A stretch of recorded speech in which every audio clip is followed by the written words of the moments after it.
Hello, welcome back to my world of stuff. It's time for another episode in my Doctor Who retrospective series where I pick entirely randomly one serial from the classic run of Doctor Who, 1963 to 1989, and do a bit of a deep dive on it, looking at the story itself, the characters, the Doctor, how and what it adds to the canon of Doctor Who and the history of the series. And today, I'm taking us back to 1971, the third serial in Jon Pertwee's sophomore, i.e. second season of Doctor Who, The Claws of Axos. So let's meet up with those vampires from space.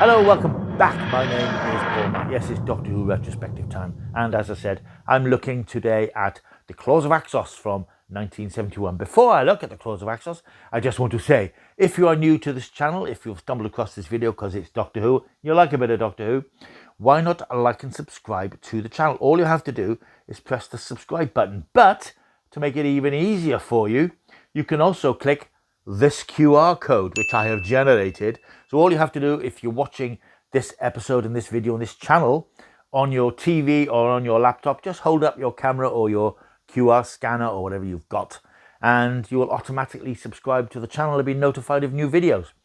This channel deals with a lot of stuff. It's not just Doctor Who, it's Blake Seven, it's lots of films, classic films, new films, TV, retrospective stuff, loads of retro. I think that's the niche of this channel. And whilst I appreciate that not everything is going to appeal to everyone, if you look back across the channel, I think you find lots of stuff that you'll be hopefully interested by and fascinated by, and hopefully you might pick up a few bits and pieces about shows and TV that you've either not heard of or forgotten. I might want to dig them out and find them again. That's what I hope this channel does for you. So if you want to jump on board, now's the place to do it, courtesy of this QR code, or you can just like and subscribe us below. I'm keen to do this because new subscribers, I'll be honest with you, are slowing down a little bit. It's getting harder and harder to get new people on board. So it would be nice to get some new bodies and new voices, new faces. So please think of joining the channel. 45% of people who watch videos here aren't subscribed. So come on, do the decent thing and join my world of stuff. Right, it's Doctor Who time, Claws of Axos in 1971. I've often said, and I'm sure I've said it here on this channel, that Season 7, Jon Pertwee's first run of Doctor Who, which began in January 1970, is probably my favourite season of classic Doctor Who, because I love the atmosphere of it and the feel of it and the gritty adult tone of it. I'm going to say it, I think Doctor Who in 1970 was extremely adult, more adult than it's ever been as a TV series. The series began screening, as I said, in January 1970, and it starred Jon Pertwee. It was in colour. It was a bit of a relaunch for Doctor Who, which had sailed perilously close to cancellation the year before because viewing figures had dipped alarmingly. Patrick Troughton was leaving the show, and the BBC seriously considered closing the TARDIS door and giving the show a final send-off. But unable to come up with anything decent as an alternative for the show in its Saturday evening time slot, BBC gave it another chance, and, well, the rest is, of course, history. Season 7 is very much an outlier in the history of Doctor Who because there's never been a season like it. There certainly wasn't one before it, and there hasn't been one since. The series was composed of 4 serials. I know I'm preaching to the converted, but I'm just setting the scene here. Spearhead from Space, Doctor Who and the Silurians, The Ambassadors of Death, and Inferno. And if you look at those 4 serials, it's easy to see how they were very much inspired by the Quatermass adventures of Nigel Kneale back in the 1950s and the 1960s. Now, I'm actually going through a bit of a Quatermass phase at the moment. As some of you who watch the channel regularly will know, I've recently picked up the new Quatermass Hammer 4K box sets of the Quatermass Experiment, which they made in 1955, and Quatermass 2, which came out in 1957, both of them cinematic adaptations of the BBC serials. And I'm also hoping to actually watch Quatermass 2 by the end of the month, so I can include it in this month's episode of Films of the Month, but that's by the by. I've also just finished reading Toby Haydock's brilliant and incredibly detailed book about the making of the original Quatermass Experiment serial, which gives sort of a history of Nigel Kneale, how he came to work for the BBC, how he came to be writing scripts, and how Quatermass, particularly that serial, came about. And it's amazing to think that when that serial was made in the 1950s, it wasn't written and made before it was transmitted. If you think about shows these days, are often made and not screened for months after they've been made. They're on the shelf until they're scheduled. Quatermass started transmitting in 1953, and the final episodes hadn't been written yet, much less made. It was very much TV on the hoof, and that's something which I absolutely admire and marvel about those early days of television, those creative, inventive times when people were just working from week to week, making the next episode, and they weren't planning things weeks and months in advance. It's just fascinating to think that they were able to do that. But hey, it was a new medium at the time, and nobody really knew exactly which way it was going. But certainly season 7 of Doctor Who has that Quatermass feel about it. The Doctor as the scientist, stuck on Earth against his own will, forced to work with the military unit, the United Nations Intelligence Task Force, as it was known at the time, led by the redoubtable Brigadier Lethbridge Stewart, Nicholas Courtney, and forced to work with UNIT despite the fact that all he wanted to do was get off Earth again. Season 7 was a huge hit creatively, and as I said, I love those 4 serials. And I'm conscious of the fact that 1 or 2 of them are a bit flabby and they're over long, and 7 episodes is too long to tell a Doctor Who story.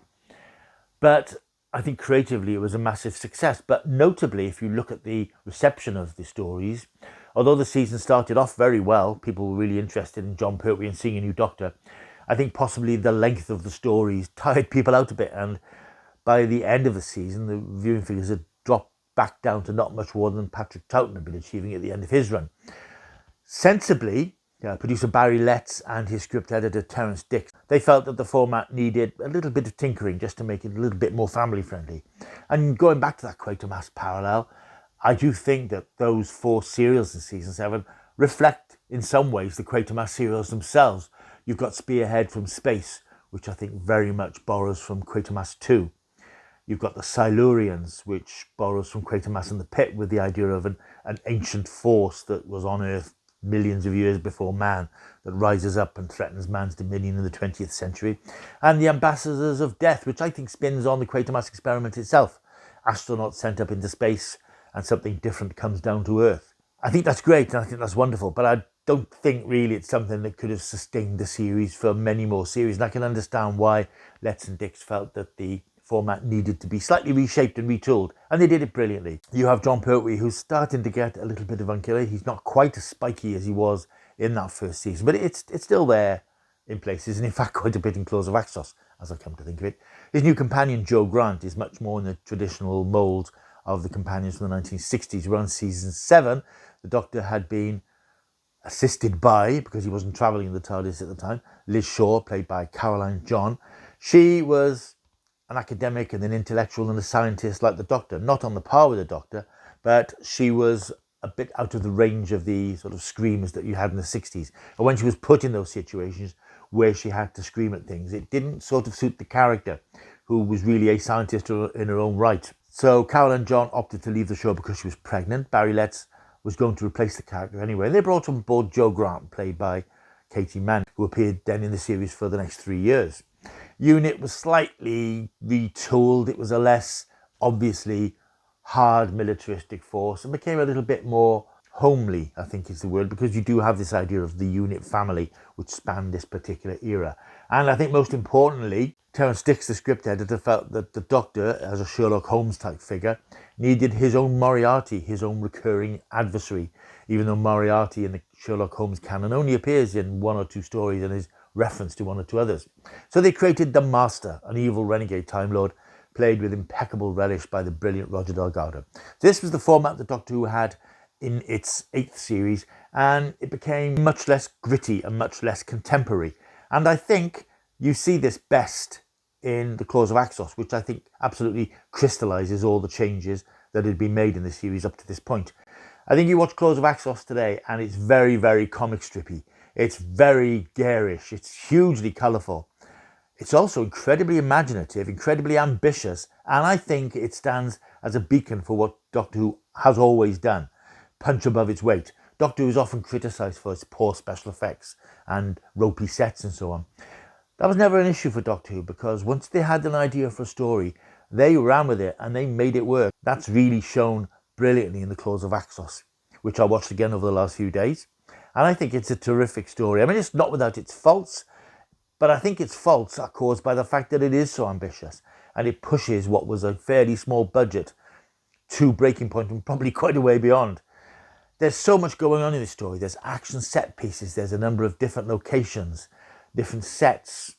You've got the huge nuclear power control room where a lot of the action takes place. You've got the Axon spaceship set, this huge organic psychedelic coloured thing which has got writhing tentacles and eyes protruding out of the wall and thrashing openings to different parts of the ship, and this sort of spongy, soft surface that the people are walking on. There's so much going on and so many great ideas.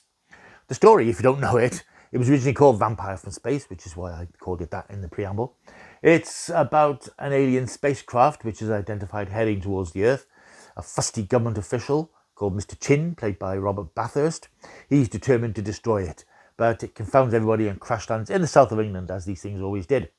The Doctor and unit go on board and discover the Axons, beautiful golden-haired, golden-faced, golden-dressed creatures who tell them that their spaceship has run out of fuel. They are the survivors of a dying planet and they've landed on Earth. They just need to refuel. In return for assistance from humanity, they will give us the gift of Axonite, on organic property, which creates gigantism in our animal food chain, thus effectively potentially ending hunger all over the world. However, there's a bit more to it than that, because Axos isn't just there for that purpose. Trapped aboard, Axos is the master, making his third appearance in the series, and he has brought Axos to Earth, one, to get revenge on the Doctor, and two, to destroy humanity. Axos actually wants to drain Earth of all life and energy, power itself up, and then shoot off back into space. It's basically what the story is about. But it is so entertaining. It is so fast-paced. There's a lot of really interesting character stuff for the Doctor and the Master. And I think watching it, I just marvelled at how they did this back in 1971. Now, the story was written by Bob Baker and Dave Martin, who had become fairly regular writers for Doctor Who. A lot of the stories weren't hugely accomplished, if I'm honest. I don't think anybody's a huge fan of the Mutants. The Three Doctors is a great anniversary story, but it's a bit of a pantomime. And they later on did some stories like The Invisible Enemy and Underworld for Tom Baker, which again weren't hugely accomplished. I think in terms of ideas and throwing everything at the wall, I think Claws of Axos is pretty much as good as it got for the two who are often referred to by Terence Dicks as the Bristol Boys. They had been invited by Terence Dicks to write for the show because he'd seen another play that they'd done. And they sent in a script which was hugely ambitious. It involved spaceships above Battersea Power Station, lots of action set pieces all over London. Dicks not unreasonably sent it back and asked them to do something else. I don't know what that story was exactly, but it was eventually reframed and became The Claws of Axos, a much more insular story set on the south coast, but with huge global consequences. I used to think that this story was a bit tacky and a bit ropey and a bit threadbare. Watching it again now, however, I can see why it works so well. It is incredibly different. It's a massive tonal shift from season 7, but that had started a bit with Terror of the Autons and Mind of Evil, which was a bit of a throwback to season 7, but this was really a massive about-face and a huge turn to a different style, a real comic strip feel to it. And it does feel like a comic strip because it's so colourful. The sets are so colourful. Those Axos sets.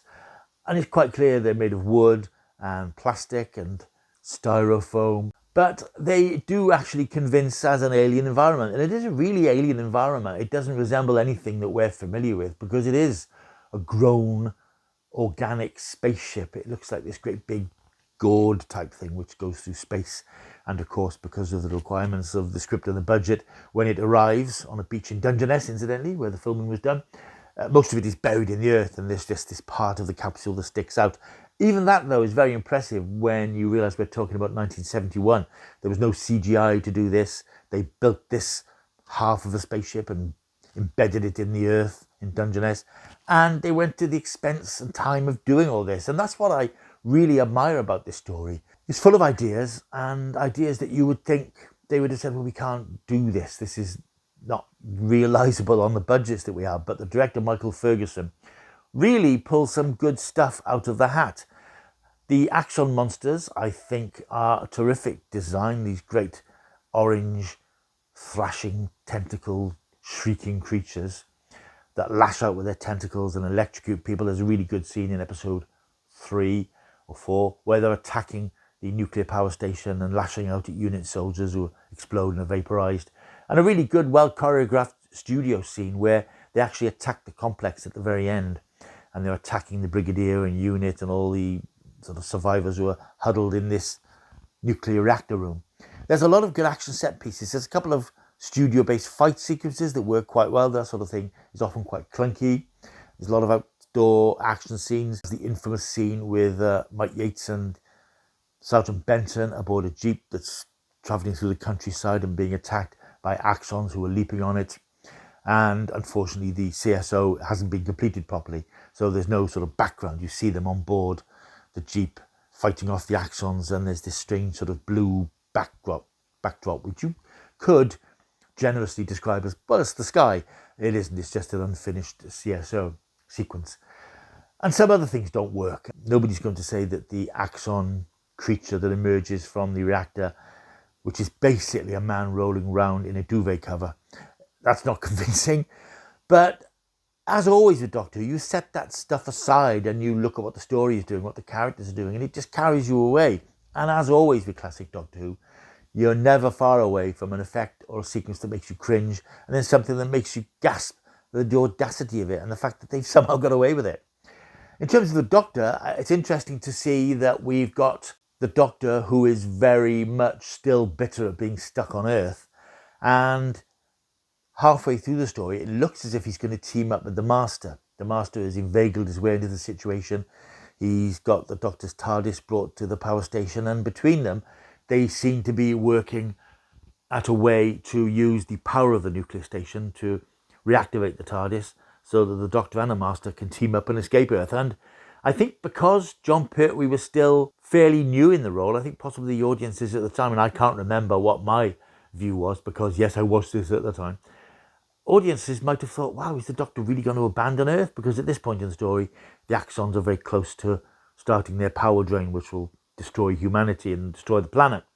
And the Doctor and the Master, it looks as if they're going to fly away and leave us to it. It's interesting to think that audiences who weren't completely used to the new Doctor were thinking, is he going to do this? Because we knew he resented being stuck on Earth. He knew he resented his exile. And we knew that it wasn't unlikely that he would jump at the first opportunity to get the hell out. So it plays quite nicely on that idea that we're not entirely sure we can trust the Doctor. And there are a couple of scenes also in the story where we see the Doctor's inhumanity, because he is directly responsible for the death of a couple of supporting characters. The scientist Windsor, played by David Saville. The Doctor's using the power core at the complex to activate the Axonite. Windsor, the scientist, comes in and calls him, "You stupid quack!" And he runs to the doors and opens them and gets electrocuted and flung off the set, and he disintegrates. The Doctor caused that. It's the Doctor's fault. And yet the Doctor, although he's shocked that this has happened, he's more interested in the scientific side than the humanity of it, the human side, the people who are suffering and dying. And that's something which we have seen a bit in later Doctors, I suppose, particularly in Tom Baker, who is often very cold and calculated and emotionally switched off when it came to people dying in the course of the adventures he was involved with. But it's unusual, I think, to see Jon Pertwee like that here when he has been sort of directly responsible for people dying. So overall, I think Claws of Axos is a terrific story. You have to set aside the fact that, yes, there's a lot of production stuff that makes you ooch a little bit. There's a lot of CSO stuff that maybe doesn't work. It's the ambition of it that carries it along and makes it work. It's full of ideas. This is a great script. There's a couple of nice little digs about red tape and government authority with Mr. Chin, who is this bumbling politician who thinks he's in control but really isn't. And he has a couple of wry conversations with his superior, and at one point his superior tells him, "I've got your resignation letter here ready for you to sign if anything goes horribly wrong." And it deals with that in a quite a nice, subtle sort of way. And there's lots of nice stuff. Joe, at one point, begins to think that the Doctor isn't completely trustworthy. There's a couple of extraneous characters. I suppose we've got Bill Filer, this American agent who's helping UNIT try and track the Master. He's played by Welsh actor Paul Grist. He doesn't really add very much to the story other than a bit of sort of muscle here and there. It would be remiss of me not to mention the star of the show, Pigbin Josh, who meets a grisly end in episode 1. So Claws of Axos, for all its faults and the fact that it isn't the hard, gritty sci-fi of season 7, it's a lot of fun. It flies by, there's a lot going on. You're never bored because there's so many ideas and so many incidents, so many different settings, so many set pieces. It's a thrill ride. And yes, you could say it's tacky and clunky and plasticky and artificial looking, but as always with Doctor Who, if you look at the core of the story, what it's all about and the ideas that it's packed with, it's so ambitious and so well put together. And I just admire the fact that the BBC, under Michael Ferguson, as I said, who's the director here, manages to make this incredibly ambitious, huge scale story work so well. So if you've ever dismissed Claws of Axos and thought, oh, I don't like that one, give it a look again with a different pair of eyes and a different perspective. And I think you'll find there's a lot to enjoy in it. Claws of Axos is on BBC iPlayer, of course. You can watch it there. And it's probably still available for a couple of quid at CEX on DVD. And it's on the Season 8 Blu-ray box set, which came out a couple of years back. Plenty of ways to find it. Right, thank you for watching this video. Hope you enjoyed this little look back at the Claws of Axos. A bit of an underrated 1971 serial, which is sometimes forgotten with things like The Demons just around the corner. It's a lot of fun. So please like and subscribe. There's the QR code if it's easier for you to click on that and just join the fun of my world of stuff as we rattle forward into the future, very often looking back at the past. Right, coming up soon on this channel, I just want to flag up a video which I've signposted that I'm doing, and I am in research for at this very moment. It's called Freewheelers. This is a children's adventure series that ran on ITV in the afternoons between 1968 and 1973. There were 8 seasons across that 5-year period. And this is one of those shows that a lot of people have vague memories of. And so do I, which is the problem, which is why it's taken me a while to do the video. I remember watching the series, but because so little of it exists and it is so rarely repeated, and only one series has been officially released on DVD, it's very hard to get a handle on the stories and what the series was all about in terms of individual seasons. I could do a video now, a 15-minute video, explaining what the series was about and who was in it, what the format was, and what the spin-offs were. But I really want to do something more than that. I want to do a bit more of a deeper dive into it. And there's very little stuff online. There's very little information beyond the bare bones of what the series was and how long it lasted and who was in it. So I've managed to track down a book which came out several years ago about the series, which will give me a bit more information. So I'm hoping when that arrives later in the week, I can spend a couple of days scanning it and picking up bits and pieces to give a better picture of what the individual seasons were about, because you can look online, see the fact there were 13 episodes. The first 2 seasons were actually split into 3 separate stories, but I don't know anything about what the stories were, and there's not that information out there. So once I've got a fuller picture of Freewheelers, I'll be back with a fuller video for you. So that should, I hope, be out sometime next week. Before that, well, who knows what's around the corner. So you need to like and subscribe and stick around. I'll see you soon. Until I do, keep taking the stuff.